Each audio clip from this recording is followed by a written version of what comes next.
I'm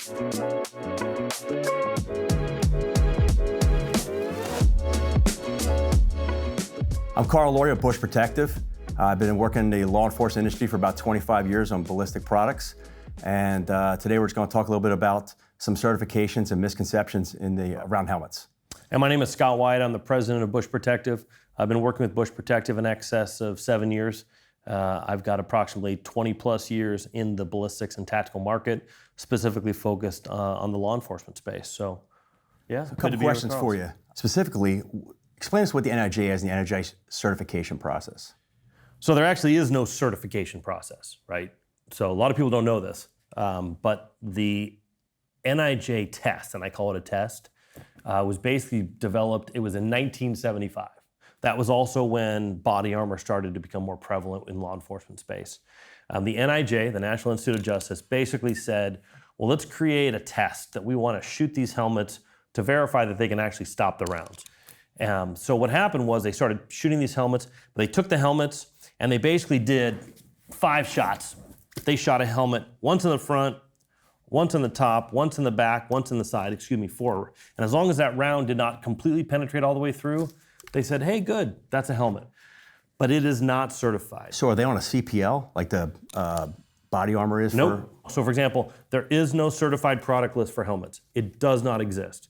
You can go to any helmet manufacturer in the world and say, hey, show me your CPL, your NIJ certification that shows that it's independently certified. It doesn't exist. So with the DEA-FBI protocol, how'd that come about?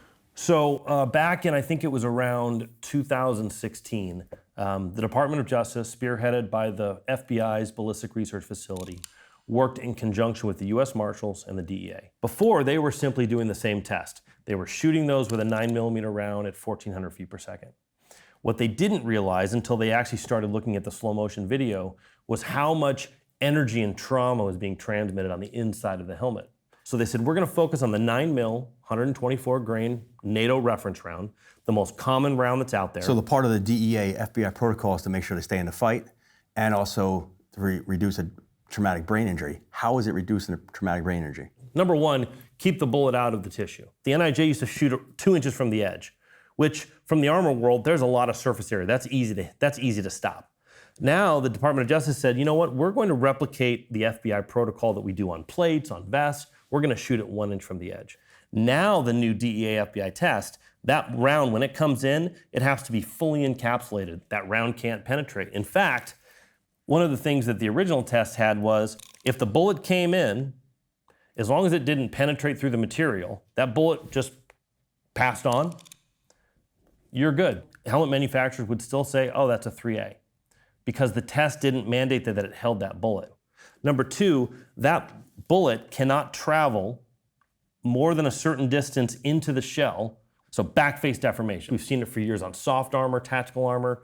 The NIJ on the CPL for armor says, not only do you have to stop that round, but the back face deformation on the Romoplastine clay cannot go beyond 44 millimeters. Yeah, but 44 millimeters would be significant on a headshot. You're all rocked up. You can take 44 millimeters, no problem. You wouldn't even feel it.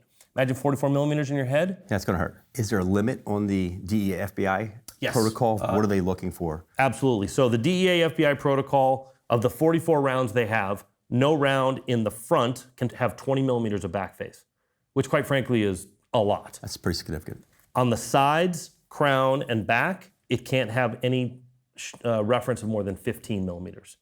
To give an idea, our AMP1TP, our average back face is less than 5. So they're measuring the back face by using the new peep side head form. The old NIJ head form has these metal stanchions that stop the progress of the helmet. And so it artificially limits the energy that's coming into the head. And it's because that head form has 2 posts, and they just want to see if the bullet goes through between those 2 posts, right? The new peep side head form is entirely made of clay. And they're measuring that trauma into that clay using a Faro device, which is an optical scanner. They also are now shooting on the hardware. They're testing 44 unique shots on 8 helmets. They're taking those 8 helmets, 2 of them are dry and 2 of them are wet at ambient temperature, 70 degrees. 2 of them, they chill down to, I believe it is minus 40 degrees. Let's say an Alaska State Trooper who has his helmet, and where do they keep him? Trunk of the car. Trunk of the car, right? It's cold, They put it on. They need to make sure that that's going to perform during extreme temperature. Secondly, high heat. And that's the toughest part. So they take those helmets, they heat them up to 140 degrees. They immediately take them out of the oven, controlled at 140 degrees, and they shoot them. Most of the lighter weight polyethylenes, those lightweight materials, when they get warm, essentially they're plastic. We see a trend going towards lightweight helmets. What's the reason? Obviously, we want to reduce the weight on your neck, but what is the benefit you get from the lightweight helmets? The lightweight helmets were designed by the military because they have a different mission. The bottom line, I mean, you were in the military for 30 plus years. I'm sure you would go out on missions and you would wear your helmet for how long? 14, 15 hours? 14, 15 hours. The average law enforcement operation lasts less than 30 minutes. So lightweight is huge for the military, right? They're trying to get weight off of the entire kit that a soldier is going into battle. Whereas in law enforcement, yes, being less fatigued is important. But the problem with the lighter weight helmets is those were designed for fragmentation. Now, the reality is in law enforcement, you have a different threat, a different mission, and we are a law enforcement helmet manufacturer. So we're trying to focus on satisfying that mission. The primary threat that they're protecting against are CQB operations, guys that are breaching doors, serving warrants, are going through, and yes, they're worried about some rifles and some shotguns, but primarily handgun threat is what they're worried about. Is the technology there yet to stop rifle rounds? I would say yes and no.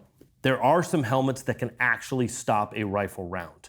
The problem is that many of those helmets will be so crumpled and impacted, and the energy that is being transmitted through that helmet, while the bullet may not actually go through the material. So again, we go back to a pass or fail test. There's no actual certification for the rifle round. Not only is there no certification, there's also no limit on how far that round can push in. If a helmet is rifle rated, does that mean it does good against 9mm, 40s, and 45s? Not necessarily. Some will, some won't. They don't necessarily build those helmets to stop those handgun rounds. So they're worried about high frag for IEDs and explosions and the potential to stop a round. So the last thing that they do on the actual protocol is they actually have a blunt trauma. There is a decent chance, in fact, a more likely chance, that you're going to be fast roping out of a helicopter and slamming your head on a metal device or falling off a ladder, or somebody comes around the corner with a bat. So the blunt trauma component of the protocol mitigates that you have to be able to have a certain degree of protection against blunt force trauma. There's no question, it is hands down the most comprehensive test for ballistic helmets. In the United States, the DEA-FBI protocol is the only certified helmet standard that is currently out there. Well, thank you, Scott. Appreciate your time. And is there anything else you want to say?